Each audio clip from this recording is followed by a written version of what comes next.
Saudi আরবের আলুলা শহর থেকে রওনা দিয়ে আমরা যাচ্ছি এখানকার জনপ্রিয় পর্যটন স্পট শালাল ক্যাফের দিকে।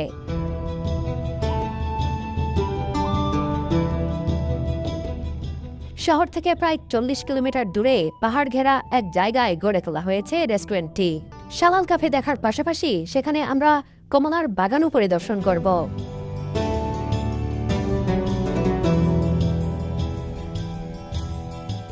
আলুলার এই মরুপথে চলার মজাই আলাদা। ঝাঁ চকচকে রাজপথ আর মরুর বুকে দাঁড়িয়ে থাকা অদ্ভুত আকৃতির পাহাড়ের সৌন্দর্য ভ্রমণের আনন্দ বাড়িয়ে দিয়েছে।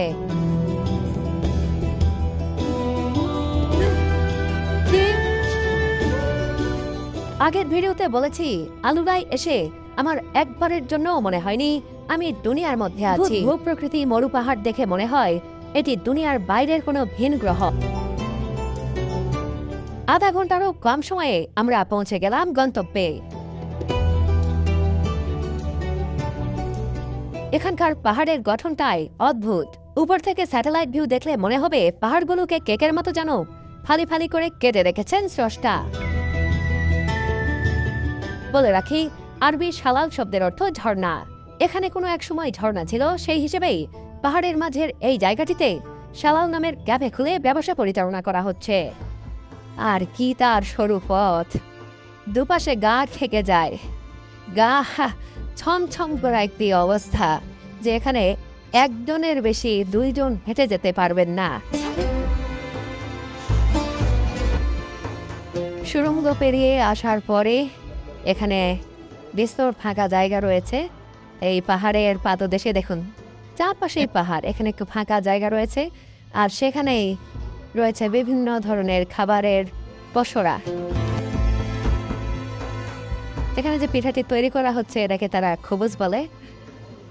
এটি দেখতে আমাদের দেশের এই যে খুদ দিয়ে যে পিঠাগুলো বানায় না সকালবেলা শীতের সময়, ঠিক কাছাকাছি। তবে এটা খুদ না, এটা হচ্ছে তারা গমের আটা দিয়ে তৈরি করছেন সম্ভবত, এর সাথে কিছু মিক্স থাকতে পারে। এই জায়গায় প্রবেশ করছি, পাশাপাশি দুইটি পাহাড় গা ঘেঁষে দাঁড়িয়ে রয়েছে, মাঝখানে একটি সুড়ঙ্গের মতো। তার ভিতরেই আমরা প্রবেশ করছি। এটি আপনারা অনেকেই দেখে থাকতে পারেন ভিডিওতে, কিন্তু আজকে আমি স্বচক্ষে দেখছি। দারুণ, দেখুন, মনে হচ্ছে পাহাড় ফেটে দুই ভাগ হয়ে গেছে। এখান থেকে উপরের দিকে তাকালে মনে হয় পাহাড়গুলো মুখোমুখি দাঁড়িয়ে গল্প করছে। সত্যি প্রকৃতির কি এক অদ্ভুত খেয়াল।